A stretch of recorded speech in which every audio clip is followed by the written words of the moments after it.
Hi, Smoke here. Welcome to the Smoke Trail. Finally back in Sedona after a bunch of travel and had a little impromptu gathering of old friends and new friends last night. And during the conversation, we ended up talking about a number of really interesting topics, but one of them was that one of the people at dinner was experiencing a kind of negative energy attacks from an ex, and she was wondering how to deal with that. And we got to talking a little bit, and it turns out she's highly empathic, so she's very much feels what the other person is feeling and has a big heart. And frankly, that's been a issue for her for a long time, is that she's so open to trying to help people that it affects her negatively. And one of the other people there, uh, their partner, is highly empathic as well and has a lot of issues. He has a lot of issues processing and getting stuff out of his system because he's so empathic.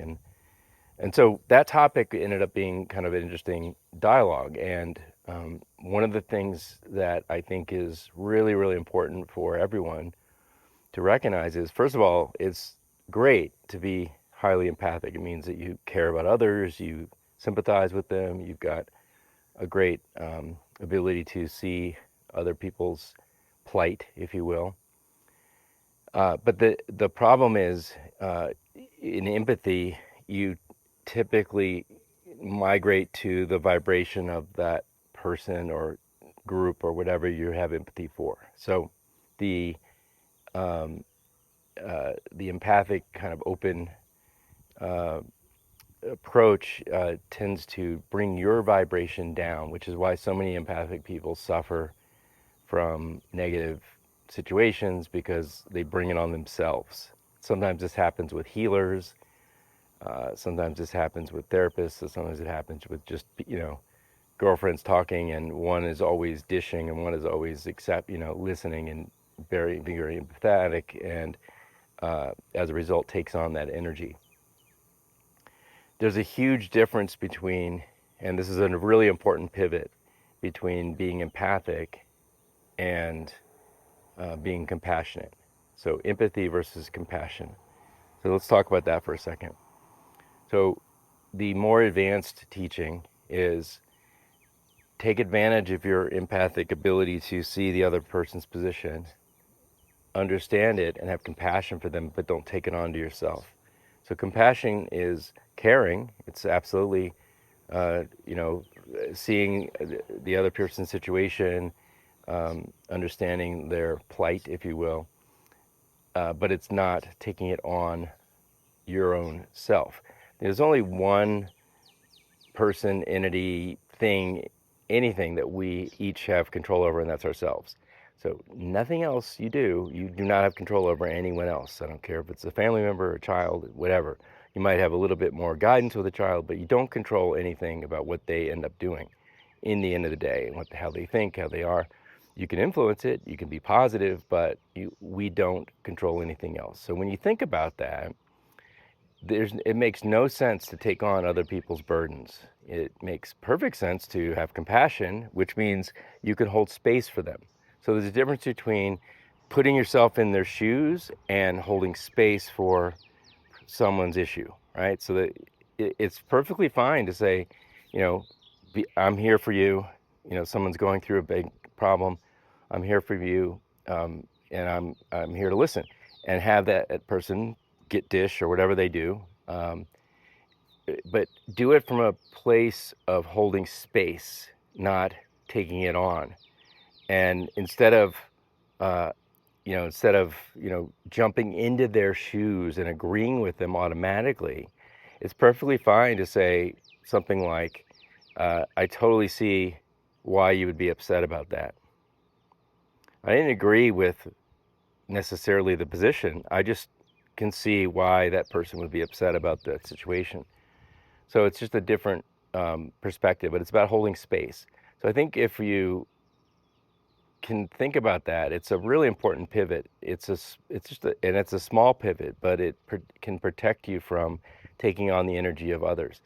Now, let's get to, we tend to feel like we are helping someone when we put ourselves in their shoes. And what happens is, let's say we're coming into a conversation at a very high vibration, a very positive energy from a position of love, and you make contact with someone who is really feeling shameful, doubt, guilty, just in a really bad, negative, low energy place. And the second we empathize with them and put ourselves in their shoes, we take our energy field down to theirs or down toward it, maybe not all the way. That is not helping them. That is actually perpetuating their level of uh, emotional state, their mental state, their energy, their vibrational state. And it's actually hurting you and not helping them. So being empathetic sounds nice, but it doesn't solve anything, doesn't really help anything. You're not actually helping them if they think you're an ally and you're sitting there and you're just wallowing in the same negativity as them. You're just perpetuating it. You're making it more. You're actually worsening it. So when you have compassion, you hold space, what we're really saying is we don't allow our own vibration to go down and match theirs. So if we can hold our positive love state, our unconditional love, or whatever you're up to, and you can hold that feeling, that vibrational level, and hold steady at it, no matter what the circumstances are. And in this case, we're dealing with someone who's distraught or someone who's, dishing and trying to get, shovel their issues onto you, or at least they're just really hurting and you're sitting there. The thing that helps them heal and work through their issue the fastest is being in the presence of a high energy field. So your high energy vibration is the most important thing, because if you're holding steady and you're strong, the stronger field prevails. So the time it takes for them to get out of that wallowing, that guilty, that shame situation will shorten to the degree that your field is very strong and you are present and holding steady. So it's really important teaching. It's like it's just a little pivot. And compassion is love. It is a purer form of love than empathy, because it is actually helping solve. But compassion doesn't mean you take on someone's problems. Doesn't mean you let your vibrational level match theirs, and it sometimes could feel like tough love a little bit, because you're not agreeing with the other person. Now back to the person at dinner whose ex was sending negative energy. The way this ties to that is, uh, you don't want to fight that person. You don't want to engage with them on a negative energetic level. You basically can pivot to compassion and saying, obviously, this person is damaged, wounded, hurt, needs healing. That's why they would be sending me negative energy.